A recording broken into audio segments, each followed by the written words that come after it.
This wasn't just cold feet. It was a confession bomb disguised as wedding jitters.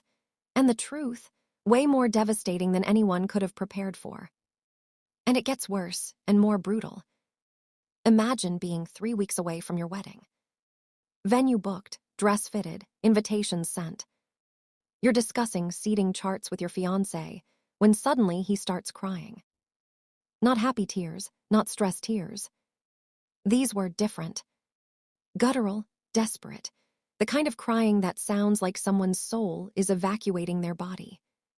Even my heart started panic refreshing, which is rare, because it usually just beats and minds its business. At first, I thought it was normal pre-wedding anxiety. Everyone said, cold feet are normal. He's just overwhelmed. Men process emotions differently. But that's only the version I desperately wanted to believe. Because what came out of his mouth next wasn't anxiety. It was a detonation. And here's the thing about confessions. They don't start with, I need to tell you something small. They start with crying so hard you can barely breathe. Because here's the part that shattered everything I thought I knew. And this is where the story gets absolutely devastating. Through the tears, he looked at me and said, I can't do this. I grabbed his hand. Can't do what? The wedding, we can postpone. No, he choked out. I can't marry you. My stomach dropped. What are you talking about? And then he said it. The sentence that rewired my entire reality. I never wanted to marry you. I've always wanted her. Her. Not an ex, not some random person. Her. My best friend. My maid of honor. The woman who helped me pick out my wedding dress. The woman who threw my engagement party. The woman who'd been standing next to me through every milestone of this relationship. He'd been in love with her. The whole time.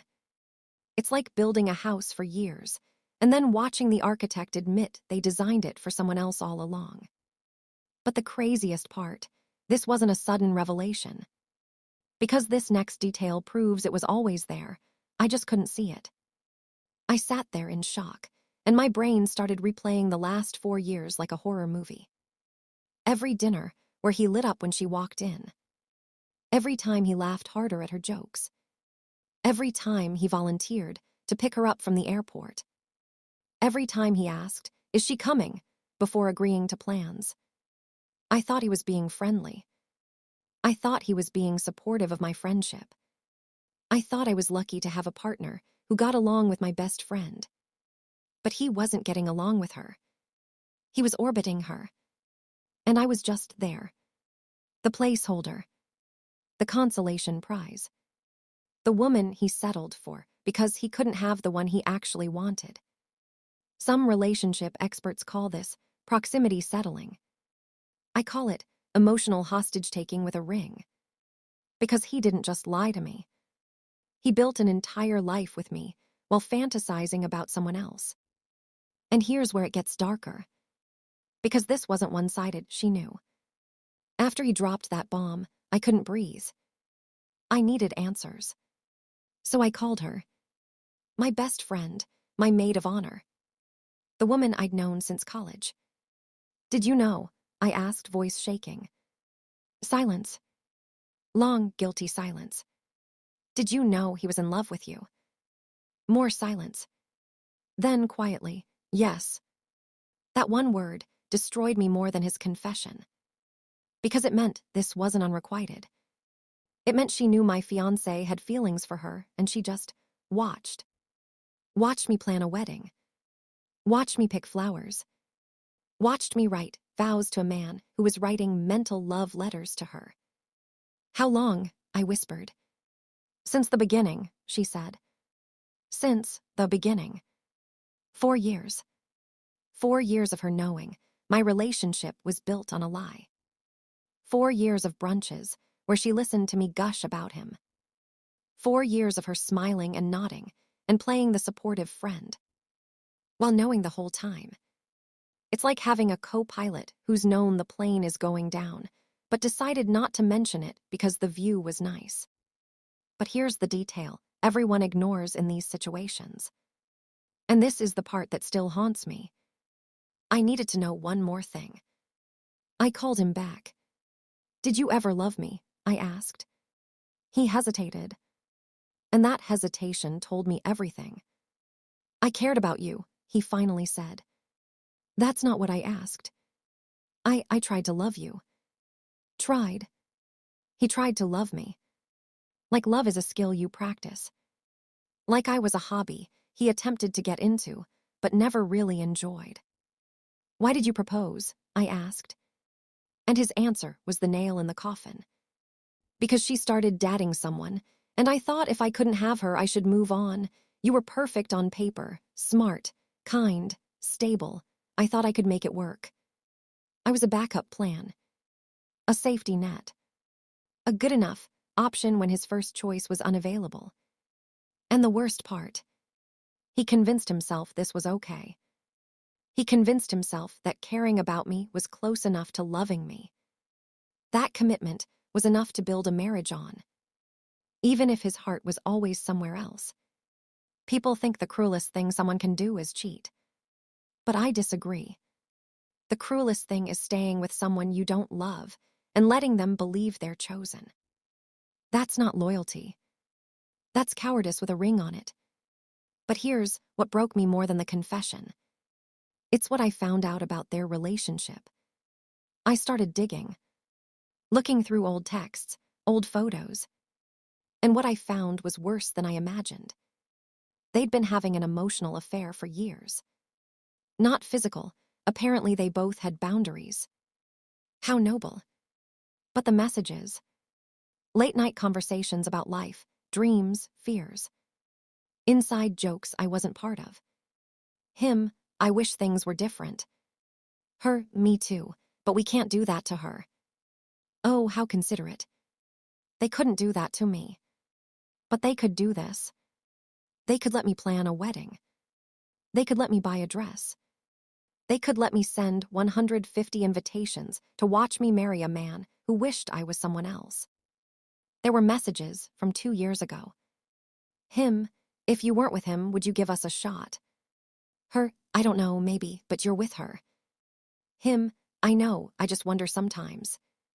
They were workshopping a relationship, while I was literally in the next room. They were having what if conversations about a future together while I was building a real future with him. And the craziest part, she stayed friends with me. She came to our apartment. She hugged me. She told me how lucky I was, all while texting my fiancé about feelings she couldn't act on. Psychologists call this emotional infidelity. I call it practicing betrayal in the notes section. But this is where the story takes a turn no one saw coming. Not even me. Because what I did next, it exposed everything. I canceled the wedding. Obviously. But I didn't do it quietly. I sent a message to every single person on the guest list. It said, "The wedding is canceled, not because of cold feet, but because the groom has been in love with my maid of honor for 4 years and only told me 3 weeks before the ceremony. I'm heartbroken, but I'd rather be alone than married to a lie. Thank you for your understanding." I didn't sugarcoat it. I didn't protect him. I didn't protect her. Because they sure as hell didn't protect me. And the fallout. Nuclear. His family was mortified. Her friends were horrified. Our mutual friends had to pick sides. And both of them. They got angry at me. My ex-fiancé called me vindictive. Said I embarrassed him. Said I should have handled it privately. My ex-best friend said I was trying to ruin her reputation. That I was making her the villain. Let me be clear. I didn't make her the villain. She auditioned for that role for 4 years and gave an Oscar-worthy performance. I just handed out the program. It's like watching someone set fire to your life and then getting mad when you call the fire department instead of pretending it's a candle. But here's the part that still keeps me up at night. And it's the question everyone kept asking. Everyone wanted to know. Did they end up together? And the answer is yes. 3 months after the wedding was canceled, they started dating. Publicly. Posted pictures on Instagram and everything. Smiling, happy, in love. Like they hadn't just detonated my entire life. And people congratulated them. You two are so cute together. It's so nice to see you happy. True love always finds a way. I wanted to scream. Because true love didn't find a way. Deception found a way. Lying, hiding, and emotional betrayal found a way. They didn't fight for each other. They waited until I was collateral damage and then walked into the space I used to occupy. And the worst part, they acted like they were the victims. He told people I didn't understand him. She told people our friendship was complicated. They rewrote the story. Made themselves the misunderstood lovers. Made me the obstacle they had to overcome. But here's the truth. You can't be the hero of a story where you're actively hurting someone. You can't claim true love when it's built on someone else's broken trust. You can't parade around your happiness when it was purchased with someone else's pain. One of my therapists said it perfectly. People who build relationships on lies don't get love stories. They get karma with a delayed timer. And I believed her. And here's the detail that makes this even more twisted. Because the relationship didn't last. A year later, I heard through mutual friends that they broke up. Apparently, once they actually tried to have a real relationship, it fell apart. The fantasy didn't match reality. Turns out, relationships built on what if and secret texts don't actually work when you have to do dishes together and discuss whose turn it is to take out the trash. Who would have thought? He told friends that she wasn't who he thought she was. She told friends that he was emotionally unavailable. I laughed so hard I cried. Because, of course, he was emotionally unavailable. He spent 4 years pinning for someone he couldn't have instead of being present with someone he could. That's not love. That's emotional hoarding. And she spent 4 years being the fantasy. The unattainable dream girl.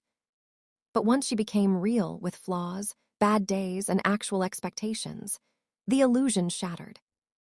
They destroyed my life for a relationship that lasted barely a year. They burned down my future for a what if that couldn't survive the what now. And honestly, I felt vindicated. Not because I wanted them to suffer, but because it proved what I already knew. Anything built on betrayal has a rotten foundation. You can paint it, decorate it, post it on Instagram. But eventually, it crumbles. But here's the question I had to ask myself. And it's the one that changed everything. Why did I stay as long as I did? Because looking back, there were signs. The way he always compared me to her. She's so easygoing. You're more intense. She's always up for anything. You like to plan. She's just so fun. I thought he was making observations. But he was making comparisons. And I was always losing. There were moments where I felt like I was performing. Trying to be cooler, funnier, more spontaneous. Trying to be more like her. I changed my hair because he mentioned he liked hers. I started listening to music she liked because he'd light up when it played. I tried to laugh the way she did. I was erasing myself to compete with a ghost. And the worst part, I didn't even realize I was doing it. Because that's what happens when you're in a relationship with someone who's emotionally checked out. You internalize it. You think you're the problem. You think if you just try harder, be better, shrink smaller, they'll finally see you. But they won't.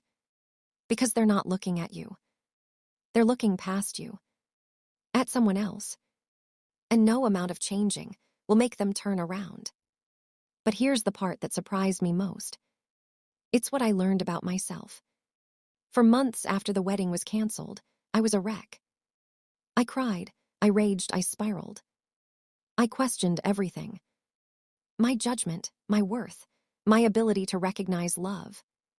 But then something shifted. I started therapy, and my therapist asked me something that broke me open in the best way. What did this relationship teach you about what you won't accept anymore? And I realized, I won't accept being someone's second choice. I won't accept being loved on paper, but not in practice. I won't accept a relationship where I have to compete for attention. I won't accept someone who settles for me. I deserve to be someone's first thought, not their backup plan, not their good enough, not their I guess this works. I deserve to be chosen, fully, enthusiastically, without hesitation. And if someone can't do that, they don't get access to me. Not my time, not my energy, not my future. I also learned something about my ex-best friend. She wasn't my friend. Real friends don't let you walk into disasters they could have prevented. Real friends don't protect their own comfort at the expense of your heartbreak. Real friends don't smile in your face while texting your fiancé about feelings. She was a placeholder too, a performance of friendship. And I deserved better. So I started rebuilding. Not the life I had planned, but a life where I wasn't performing, where I wasn't shrinking, where I wasn't competing. A life where I was enough, just as I was. Here's the brutal truth they don't tell you about betrayal. Sometimes the people you love most are the ones who hurt you deepest. Not because they're evil, but because they're cowards. My ex-fiancé didn't want to marry me, but he also didn't want to be alone. So he built a life with me while mentally living in a different one. And my ex-best friend, she didn't want to lose me, but she also didn't want to lose him. So she played both sides and hoped no one would notice. But I noticed. And here's what I know now. You can't build a future with someone who's living in a fantasy. You can't trust people who choose comfort over honesty. And you can't love someone into choosing you. They either do or they don't. And if they don't, that's not a reflection of your worth. It's a reflection of their capacity.